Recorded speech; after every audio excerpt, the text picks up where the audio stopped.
Apakah kamu berani mendengar kisah terkutuk ini? Di sebuah desa kecil, seorang pedagang sayur menemukan jalan pintas menuju kekayaan. Namun gerobak dagangnya bukan lagi sekadar alat mencari nafkah, melainkan wadah kutukan yang haus darah. Setiap sayuran yang terjual, ada nyawa yang harus dibayar. Setiap roda berdecit di malam hari, ada jeritan arwah yang tertelan. Inilah kisah gerobak sayur penukar nyawa. Legenda pesugihan pedagang sayur yang masih dipercaya menghantui hingga sekarang. Jangan dengarkan cerita ini sendirian di malam hari, karena siapa tahu suara roda gerobak itu akan berhenti di depan rumahmu.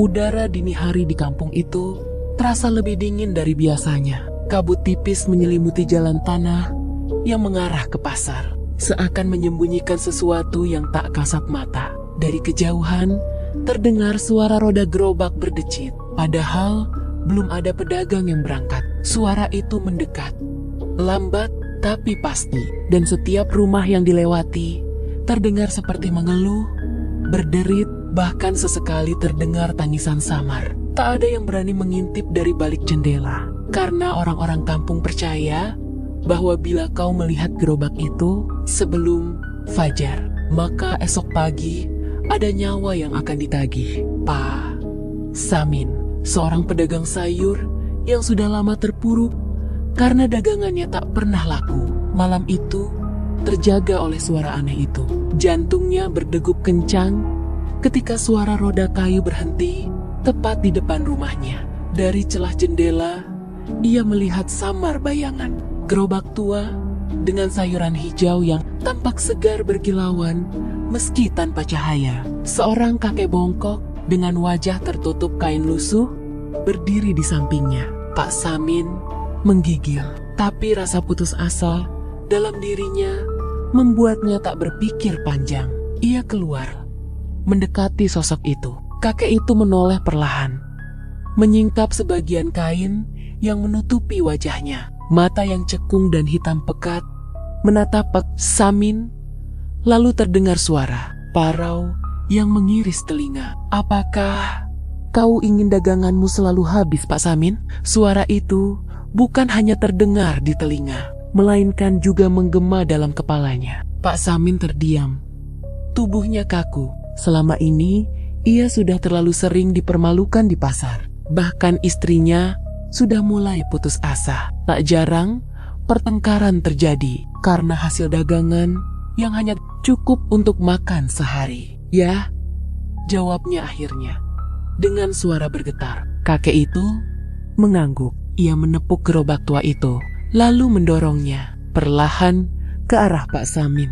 Saat tangannya menyentuh kayu gerobak itu, Pak Samin merasakan hawa dingin menjalar sampai ke tulang sumsum. Namun, bersamaan dengan itu, muncul semacam bisikan yang membuatnya merasa yakin bahwa inilah jalan keluar dari penderitaannya. Ambillah gerobak ini. Daganganmu akan selalu habis.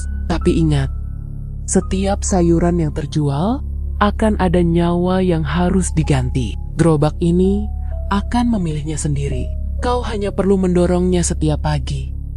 Begitu fajar menyingsing, Pak Samin tercekat. Kata nyawa membuat darahnya berdesir. Ia ingin bertanya lebih jauh, tapi kakek itu sudah menghilang, lenyap di telan kabut, meninggalkan gerobak penuh sayur yang tampak begitu segar. Fajar itu, Pak Samin mendorong gerobak ke pasar. Semua pedagang memandang heran melihat dagangan sayurannya tampak begitu hijau, segar, bahkan harum. Tidak seperti biasanya. Pelanggan berdatangan silih berganti. Sawi, kubis, bayam, semua habis terjual dalam waktu singkat. Untuk pertama kalinya, setelah sekian lama, ia membawa pulang uang penuh ke rumah. Istrinya, Bu Samin, menitikan air mata bahagia. Mereka bisa membeli beras, lauk, bahkan pakaian baru untuk anaknya. Malam itu, rumah mereka terasa hangat. Namun, pagi berikutnya, kabar mengejutkan menyebar. Salah satu pelanggan yang membeli sayur dari Pak Samin ditemukan tewas mengenaskan di rumahnya. Tubuhnya kaku dengan wajah pucat dan mulut mengeluarkan busa. Orang-orang mengira itu penyakit. Tapi entah mengapa, jantung Pak Samin langsung terasa mencelos. Ia teringat kata-kata kakek itu, satu sayur, satu nyawa. Ia ingin berhenti, namun besoknya lagi, ia kembali terdorong untuk berdagang. Dagangannya selalu habis. Dan setiap kali itu terjadi, ada kabar orang mati. Semakin lama, semakin jelas bahwa kematian selalu berkaitan dengan siapa yang membeli dari gerobaknya. Pak Samin mulai dihantui rasa bersalah. Tapi setiap malam, dari dalam gerobak tua itu, terdengar suara berbisik memanggil namanya. Jangan berhenti Pak Samin, kau sudah menjadi bagian dari kami. Hari-hari berikutnya berubah menjadi aneh bagi Pak Samin.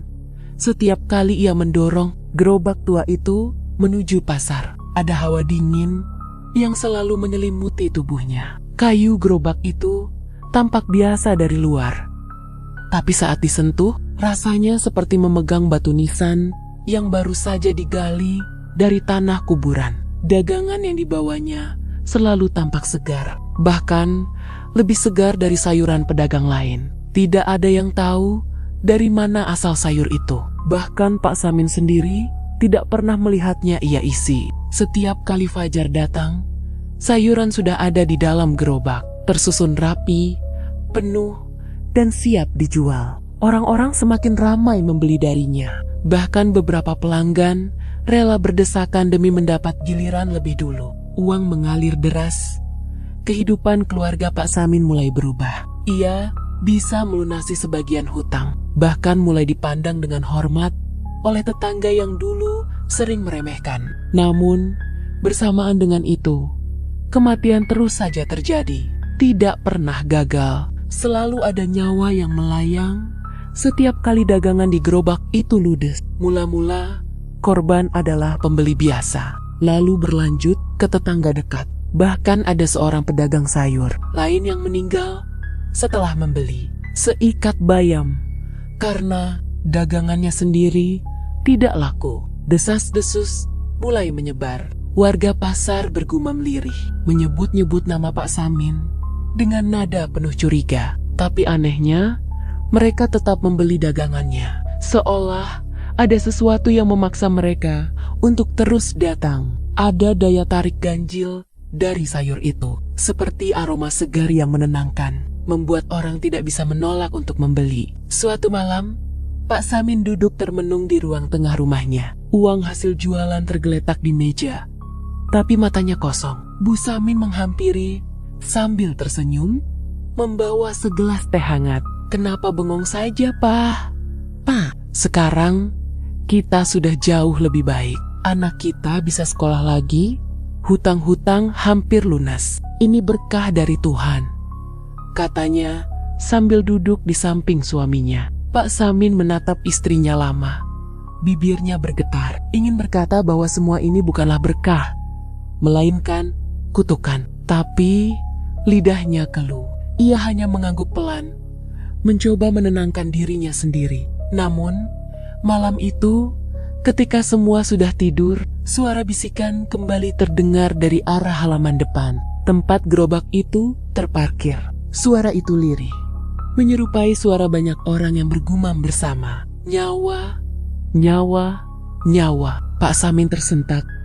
Keringat dingin mengucur deras. Ia melangkah keluar, mendekati gerobak itu. Dan di bawah cahaya rembulan pucat, ia melihat sesuatu yang membuat lututnya lemas. Di antara tumpukan sawi dan kubis yang masih segar, tampak wajah-wajah pucat pelanggan yang sudah mati. Mata mereka terbuka lebar, menatapnya dengan pandangan kosong. Sementara bibir mereka bergerak pelan, mengucapkan satu kata yang sama, kembalikan. Pak Samin terhuyung ke belakang, hampir jatuh. Ia menutup matanya, berharap itu hanya mimpi buruk. Namun, ketika ia membuka mata lagi, sayuran tampak normal kembali. Tidak ada wajah-wajah, tidak ada suara. Sejak saat itu, Tidurnya tidak pernah tenang. Ia selalu terbangun oleh mimpi buruk, melihat orang-orang mati datang menagih janji. Puncaknya terjadi ketika anak semata wayangnya, Rini, mulai sering sakit-sakitan. Tubuh gadis kecil itu semakin kurus. Meski sudah diberi makanan yang cukup, Bu Samin cemas mengira itu penyakit biasa. Tapi Pak Samin mulai curiga. Jantungnya berdegup setiap kali melihat Rini terbatuk lemah. Jangan gerobak itu juga mengincarnya. Hari berikutnya, ia mencoba melawan. Ia tidak mendorong gerobak itu ke pasar, melainkan membiarkannya terparkir di halaman. Tapi malamnya, suara gaduh terdengar dari dalam gerobak, seperti ada sesuatu yang berdesakan keluar. Kayu gerobak bergetar, roda berdecit, dan suara-suara aneh kembali menggema. Pak Samin, kau tidak bisa berhenti. Kau sudah terikat. Jika kau berhenti, gerobak ini akan mengambil sendiri, bahkan tanpa izinmu. Suara itu terdengar jelas di telinganya, membuatnya hampir gila. Ia menutup telinga, tapi bisikan itu tetap menembus masuk. Esok paginya, tubuh salah satu tetangganya ditemukan kaku di sumur belakang rumah. Orang-orang geger. Sebagian menuduh itu ulah jin. Sebagian lain mulai berani berbisik bahwa semua ini gara-gara Pak Samin. Ia ingin menghancurkan gerobak itu. Malamnya, dengan membawa kapak, ia mengangkat tangan tinggi-tinggi, siap menghantam kayu gerobak. Namun, sebelum kapak itu mengenai, sebuah tangan pucat muncul dari celah gerobak dan mencengkeram lengannya kuat-kuat. Pak Samin terpekik ketakutan. Dari dalam gerobak, satu persatu tangan lain bermunculan, menarik kapak, mencengkeram tubuhnya, dan menyeretnya hampir masuk ke dalam tumpukan sayuran. Dari celah itu, ia melihat wajah-wajah membusuk menatapnya, berbisik dalam suara serempak. Kau tidak bisa lari. Kau sudah milik gerobak ini. Pak Samin meronta sekuat tenaga, akhirnya berhasil terlepas. Ia terjatuh, tubuhnya gemetar hebat. Kapak yang ia pegang sudah lenyap, tertelan ke dalam gerobak. Malam itu, ia tidak tidur. Matanya terbelalak menatap gerobak tua yang berdiri diam di halaman, seakan menunggu fajar untuk kembali bekerja. Fajar berikutnya datang dengan udara yang lebih pekat dari biasanya. Langit abu-abu, matahari tertutup awan. Seakan alam ikut menolak pagi itu. Pak Samin menatap gerobak tua di halaman dengan wajah penuh kebimbangan. Hatinya ingin membakar gerobak itu, tapi pikirannya takut bila kutukan malah semakin mengerikan. Akhirnya, dengan langkah gontai, ia tetap mendorong gerobak ke pasar. Di setiap dorongan roda yang berdecit, ada suara samar, seakan orang merintih kesakitan. Telinganya semakin panas, kepalanya berdenyut. Namun entah mengapa, kakinya terus melangkah. Di pasar, orang-orang sudah menunggu. Begitu ia datang, pembeli langsung menyerbu. Dagangannya kembali habis dalam waktu singkat, bahkan lebih cepat dari sebelumnya. Tapi kali ini, ada sesuatu yang berbeda. Saat uang berpindah tangan, mata pembeli tampak kosong sesaat, lalu kembali normal. Pak Samin tahu ada yang tidak beres, namun ia terlalu takut untuk menghentikan. Lagi pula, wajah istrinya dan anaknya selalu terbayang dalam pikirannya. Mereka bisa makan, bisa hidup layak. Semua itu karena gerobak ini. Siang itu, ketika pasar mulai sepi, seorang lelaki tua mendekatinya. Wajahnya asing, jubahnya kusam, dan matanya tajam menusuk. Lelaki itu menatap gerobak lama milik Pak Samin cukup lama sebelum akhirnya berkata lirih, "Kau tahu apa yang kau bawa itu, nak?" Pak Samin tertegun. Lelaki itu mendekat, lalu berbisik, "Itu bukan sekadar gerobak, itu wadah arwah. Setiap nyawa yang mati terperangkap di dalamnya. Mereka tidak akan pernah bebas." Pak Samin menggigil, ingin bertanya lebih jauh.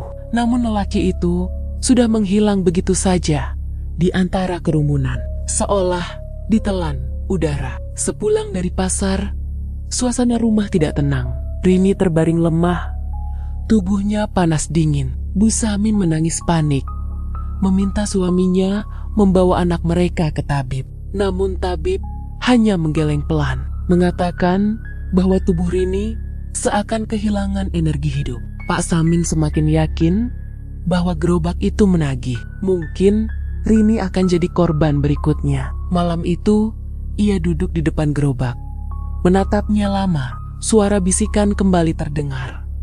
Lebih jelas, lebih banyak. Nyawa, nyawa, nyawa. Keringat dingin membasahi tubuhnya. Ia menutup telinga, tapi suara itu justru muncul di dalam kepalanya. Lalu terdengar satu suara lebih jelas dari yang lain. Bila kau ingin anakmu selamat, doronglah aku besok pagi. Biarkan aku memilih pengganti. Pak Samin terdiam. Matanya merah. Pikirannya berperang hebat. Satu sisi, ia ingin menghentikan semua ini. Sisi lain, ia tidak sanggup kehilangan anaknya. Ia tahu, bila ia kembali berdagang besok, ada orang lain yang akan mati. Tapi jika tidak, mungkin justru nyawa anaknya yang diambil. Di tengah dilema itu, tiba-tiba suara langkah terdengar dari halaman. Pak Samin menoleh, dan hatinya hampir berhenti berdetak. Sosok kakek bongkok yang dulu memberikan gerobak berdiri di sana. Wajahnya tetap tertutup kain lusuh. Hanya mata hitam pekat itu yang terlihat menembus kegelapan. Pak Samin gemetar. Suaranya nyaris tak keluar. Apa yang kau inginkan dariku lagi? Kakek itu melangkah perlahan, menatapnya dengan sorot mata yang membuat udara seakan membeku. Aku sudah memberimu jalan keluar dari kemiskinan. Kau hanya perlu menerimanya sepenuhnya. Jangan ragu, jangan menolak. Jika kau melawan, maka bukan hanya kau, tetapi seluruh keluargamu akan menjadi bagian dari gerobak ini. Pak Samin merunduk, menangis tanpa suara. Dadanya sesak, napasnya berat. Ia merasa seakan telah masuk perangkap yang tak ada pintunya. Ketika ia menatap lagi, kakek itu sudah lenyap, hanya menyisakan hawa dingin yang menusuk tulang. Esok pagi, ia kembali mendorong gerobak. Tapi kali ini, sesuatu yang mengerikan terjadi. Seorang pemuda yang membeli kubis dari gerobaknya tiba-tiba jatuh di tempat. Matanya membelalak, tubuhnya kejang,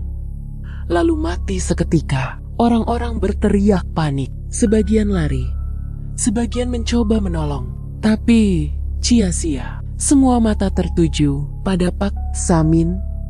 Desas-desus yang dulu hanya bisikan kini berubah jadi tuduhan keras. Ada yang berteriak menyebutnya membawa sial. Ada pula yang mengancam akan melaporkannya pada kepala desa. Pak Samin hanya berdiri kaku, tubuhnya gemetar hebat. Namun di telinganya, suara bisikan dari gerobak terdengar begitu jelas. Satu nyawa lagi. Anakmu selamat hari ini. Malamnya, Rini tampak lebih baik. Demamnya turun, tubuhnya tidak lagi sekurus sebelumnya. Bu Samin bersyukur, memeluk anaknya erat-erat, tak sadar bahwa kebahagiaan itu dibayar dengan darah orang lain. Namun, bagi Pak Samin, rasa bersalah semakin menggunung. Ia tahu, ia sudah menjadi budak gerobak itu. Setiap keuntungan, setiap tawa keluarganya dibangun di atas kematian orang lain. Dan ia sadar, semakin lama ia bertahan, semakin banyak nyawa yang akan ditelan. Tapi apa yang bisa ia lakukan? Gerobak itu bukan sekadar benda. Ia hidup. Ia memilih. Dan ia tidak bisa dihentikan begitu saja. Pada suatu malam yang penuh petir, ketika hujan deras mengguyur desa, Pak Samin mendengar sesuatu yang membuat darahnya berhenti mengalir. Dari dalam gerobak terdengar suara tangisan Rini. "Papa, tolong aku, jangan biarkan aku masuk ke sini." Pak Samin tersentak. Matanya melebar, tubuhnya gemetar. Ia berlari keluar rumah, menyingkap terpal gerobak. Namun yang ia lihat bukanlah Rini, melainkan wajah-wajah korban yang sudah mati. Kini menatapnya dengan senyum dingin. Bibir mereka bergerak serentak, berkata dalam satu suara yang memekakan telinga, "Giliran keluargamu, Pak Samin. Giliran keluargamu." Hujan malam itu belum reda. Petir menyambar berulang kali, menyinari desa dengan cahaya putih menyilaukan. Lalu kembali gelap. Pak Samin masih terduduk di depan gerobak. Tubuhnya gemetar, napasnya tersengal. Suara wajah-wajah korban yang memanggil keluarganya terus terngiang di kepalanya, membuat telinganya berdenging. Ia tidak bisa membiarkan Rini masuk dalam daftar korban. Tidak. Demi apapun, ia harus menghentikan semua ini. Tapi, bagaimana? Kapak sudah lenyap, dibawa masuk ke dalam gerobak, membakar. Ia takut justru nyawa keluarganya ikut terbakar. Pagi harinya, suasana pasar semakin tidak ramah. Tatapan curiga dan bisikan sinis mengikuti setiap langkah Pak Samin. Bahkan ada seorang pedagang lain, seorang perempuan paruh baya, yang mendekatinya dengan wajah penuh amarah. Kau, aku tahu ini ulahmu. Setiap kali kau jualan, selalu ada orang mati. Kau bawa sial. Orang-orang yang mendengar langsung berkerumun. Sebagian mengangguk, sebagian ikut mencaci. Pak Samin hanya bisa diam. Wajahnya pucat pasi. Ia ingin membela diri, tapi kata-kata kakek misterius itu menahan lidahnya. Jika kau melawan, keluargamu akan ikut masuk gerobak. Akhirnya, ia hanya bisa menunduk, mendorong gerobaknya pulang dengan langkah gontai. Di rumah, Rini kembali terbaring sakit. Wajahnya pucat, matanya cekung. Bu Samin semakin panik, sementara Pak Samin mulai kehilangan harapan. Malam itu, ia kembali duduk di depan gerobak, menatap kayu tua itu dengan tatapan kosong. Lalu, suara itu datang lagi. Bukan bisikan samar, melainkan suara jelas, berat, dan bergema. Pak Samin, waktumu hampir habis. Jika kau ingin anakmu tetap hidup, esok kau harus menyerahkan satu korban lagi. Pak Samin menunduk, air mata menetes deras. Ia merasa seperti seekor hewan yang terjepit, tidak bisa kemana-mana. Tiba-tiba, suara langkah kaki terdengar dari luar pagar. Seorang lelaki tua masuk ke halaman rumah, wajahnya basah kuyup karena hujan. Pak Samin mengenalinya, lelaki asing yang pernah menegurnya di pasar. Aku sudah peringatkan kau, kata lelaki itu lirih, tapi kau tidak mendengar. Pak Samin menatapnya dengan putus asa. Tolong aku, Pak. Aku tidak tahu harus bagaimana. Gerobak ini, ia hidup. Ia menagih nyawa. Lelaki tua itu mendekat, menatap gerobak dengan sorot tajam. Gerobak itu memang hidup. Itu adalah wadah arwah hasil pesugihan kuno. Pedagang yang terlalu serakah akan menyerahkan dirinya. Lalu gerobak itu memakan nyawa orang lain sebagai bayaran. Gerobak itu tidak bisa dihancurkan dengan kapak atau api. Satu-satunya cara adalah memutus ikatanmu dengan perjanjian. Bagaimana caranya? Tanya Pak Samin dengan suara bergetar. Lelaki itu menatapnya lama, lalu berkata pelan, kau harus menyerahkan sesuatu yang paling kau cintai. Hanya itu yang bisa menebus perjanjianmu. Darah Pak Samin terasa membeku. Ia tahu apa maksudnya. Rini atau istrinya? Ia harus memilih. Tidak, teriaknya. Aku tidak akan menyerahkan mereka. Lelaki itu hanya menghela napas panjang. Kalau begitu, kau akan kehilangan keduanya. Gerobak itu tidak akan berhenti sampai ia puas. Malam itu, Pak Samin tidak bisa tidur. Ia duduk memeluk lutut di ruang tengah, menatap kosong ke arah pintu. Dari luar, terdengar suara roda gerobak berputar pelan. Padahal ia tahu, gerobak itu sedang diam. Suara itu semakin keras, diikuti suara tangisan anak kecil. Rini. Pak Samin berlari keluar, jantungnya hampir pecah. Ia melihat Rini berdiri di depan gerobak. Tubuhnya pucat, matanya kosong. Gerobak itu bergetar. Sayuran di dalamnya berjatuhan, memperlihatkan tangan-tangan pucat yang menyembul keluar, siap menarik. Pak Samin berteriak, memeluk anaknya, menarik tubuh kecil itu sekuat tenaga. Rini menangis, tapi tangannya seolah menempel pada kayu gerobak.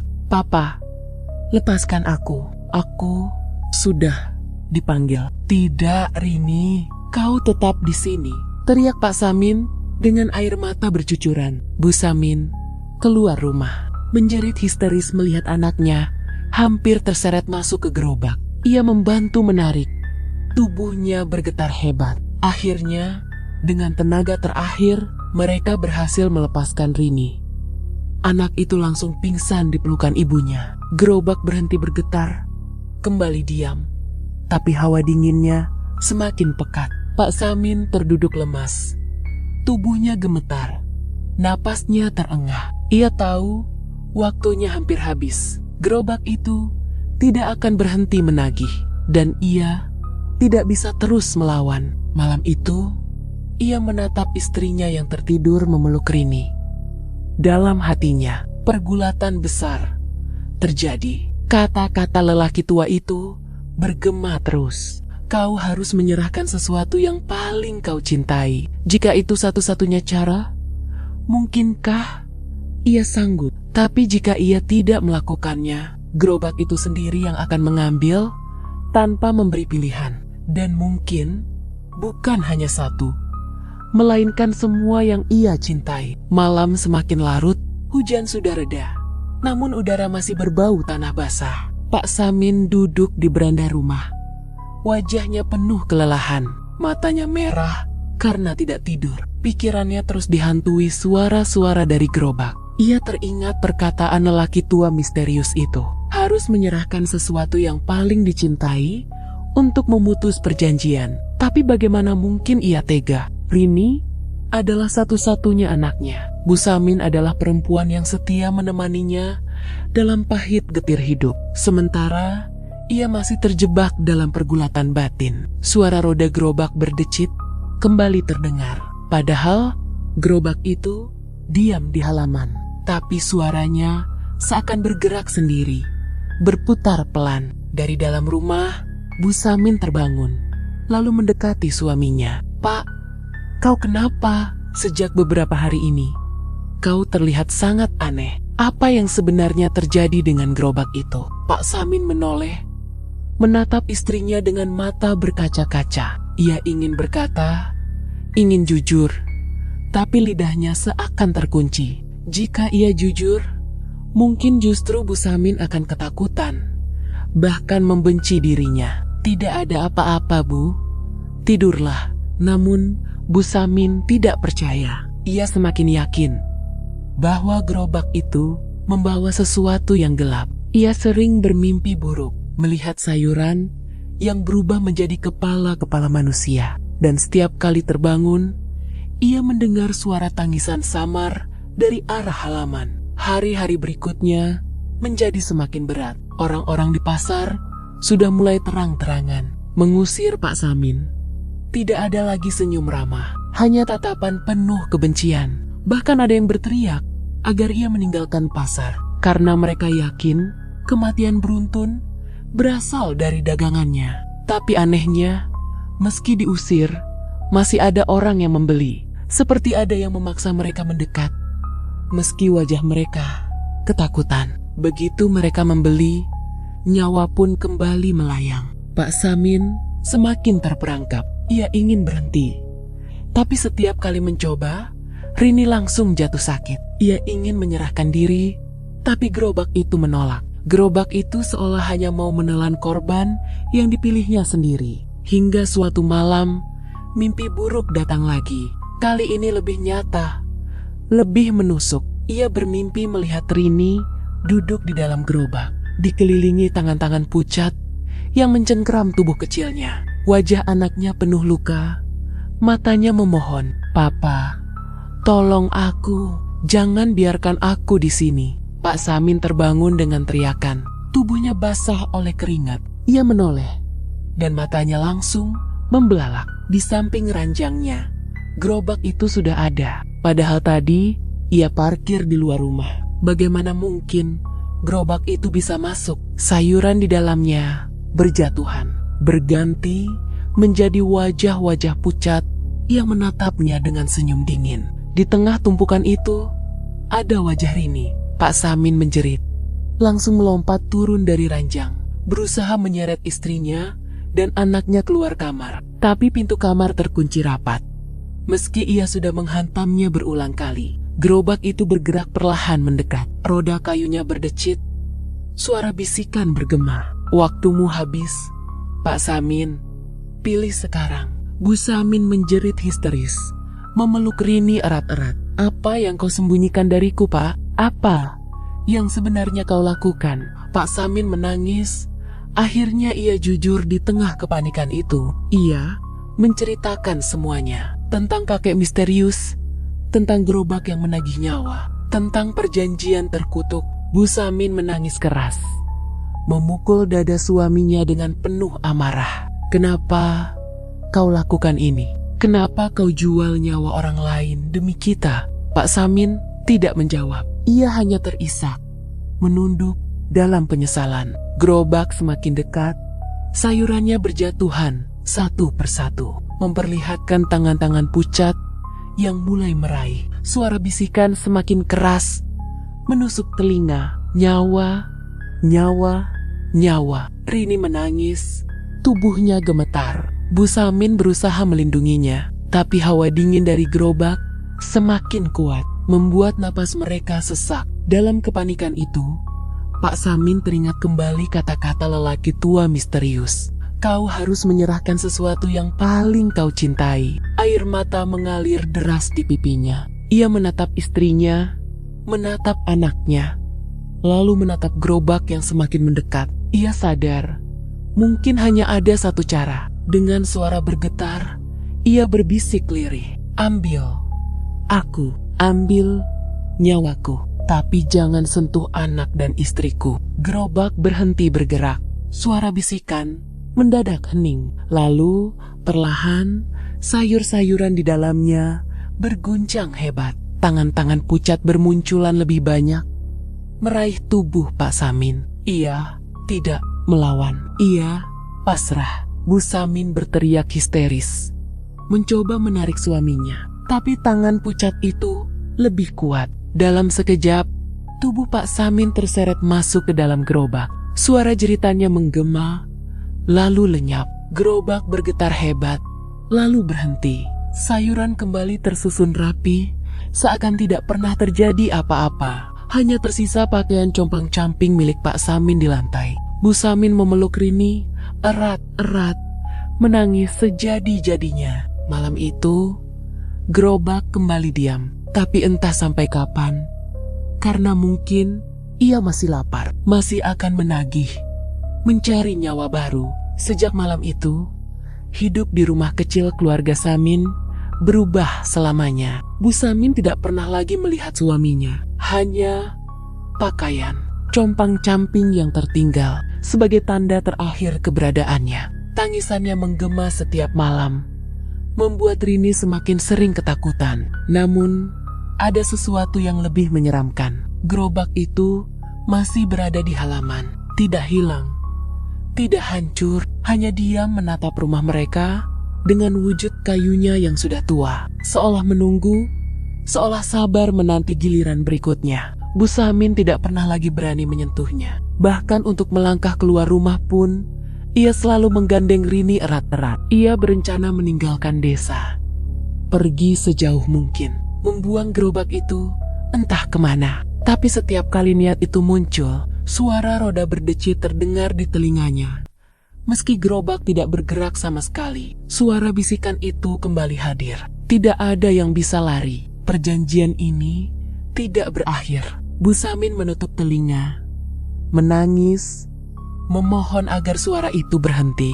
Tapi bisikan itu semakin keras. Kadang muncul dari dapur, kadang dari kamar tidur, bahkan kadang dari dekat telinga Rini, yang membuat anak itu ketakutan. Malam demi malam, gerobak itu semakin sering berubah wujud. Kadang terlihat penuh sayuran segar, kadang berubah menjadi tumpukan tubuh-tubuh pucat dengan mata kosong. Bahkan suatu malam, Bu Samin mendengar roda gerobak berputar di dalam rumah. Saat ia berlari ke ruang tengah, gerobak itu benar-benar sudah ada di sana. Padahal pintu dan jendela terkunci rapat. Rini semakin sering sakit-sakitan.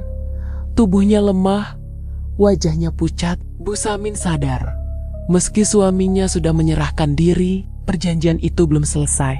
Gerobak itu masih lapar, masih haus akan jiwa. Desa pun semakin kacau. Warga menemukan gerobak itu berkali-kali berada di sudut jalan desa. Kadang pagi, kadang tengah malam. Tidak ada yang berani menyentuhnya, apalagi mendekat. Namun setiap kali gerobak itu terlihat, pasti ada kabar orang meninggal tidak lama setelahnya. Akhirnya, kabar tentang gerobak terkutuk itu menyebar ke desa-desa sekitar. Orang-orang menyebutnya sebagai gerobak sayur penukar nyawa. Beberapa orang penasaran mencoba mendekat.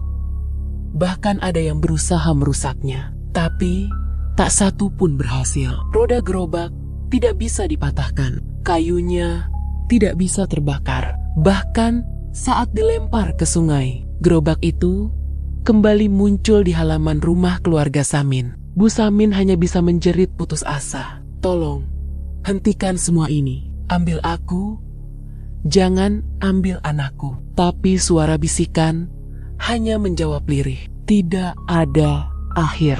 Perjanjian ini harus diteruskan. Rini semakin sering bermimpi buruk. Dalam mimpinya, ia melihat ayahnya duduk di dalam gerobak. Matanya kosong, tubuhnya kurus kering. Ayahnya hanya berbisik, "Jangan pernah naik ke dalam gerobak, Nak." Namun perlahan, mimpi itu berubah. Bukan lagi ayahnya yang memanggil, melainkan suara lain, suara asing yang memaksa, "Ayo, Rini, naiklah." Suatu malam, Bu Samin terbangun karena mendengar pintu depan berderit. Ia langsung berlari. Dan betapa terkejutnya ia melihat Rini sudah berdiri di depan gerobak. Mata anak itu kosong.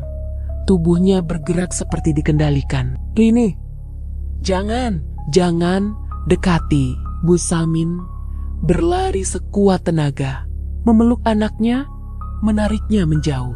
Gerobak itu berguncang hebat. Sayuran di dalamnya berjatuhan, berganti menjadi wajah-wajah pucat yang meraung marah. Suara bisikan memenuhi udara. Dia harus ikut. Nyawanya sudah ditulis. Bu Samin menangis, memeluk Rini semakin erat. Ia tahu, sebentar lagi ia akan kehilangan putrinya jika tidak melakukan sesuatu.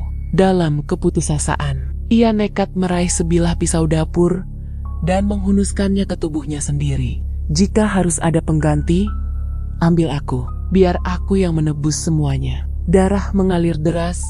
Tubuh Bu Samin jatuh di depan gerobak. Sayur-sayuran di dalam gerobak itu bergetar. Wajah-wajah pucat berteriak keras. Lalu perlahan, gerobak berhenti berguncang. Rini menjerit histeris, memanggil ibunya. Sejak malam itu, rumah keluarga Samin sepi. Hanya ada Rini seorang diri.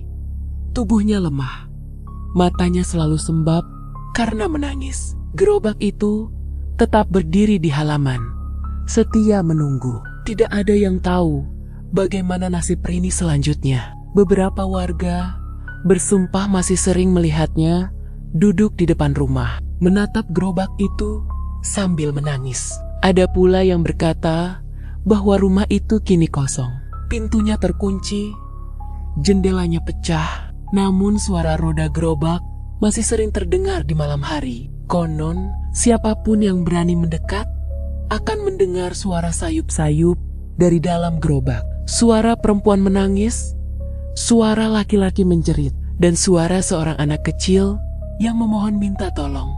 Gerobak sayur penukar nyawa tidak pernah benar-benar hilang. Ia hanya menunggu pemilik baru, menunggu orang putus asa berikutnya yang berani membuat perjanjian. Bertahun-tahun setelah kejadian itu, rumah keluarga Samin dibiarkan kosong. Atapnya runtuh, dindingnya dipenuhi lumut. Namun gerobak itu tetap berdiri di halaman. Tidak lapuk, tidak berubah, seolah menantang waktu. Anak-anak desa sering berani taruhan untuk mendekati pagar rumah itu. Mereka melempar batu, menyorotkan lampu senter, atau berteriak memanggil nama Rini.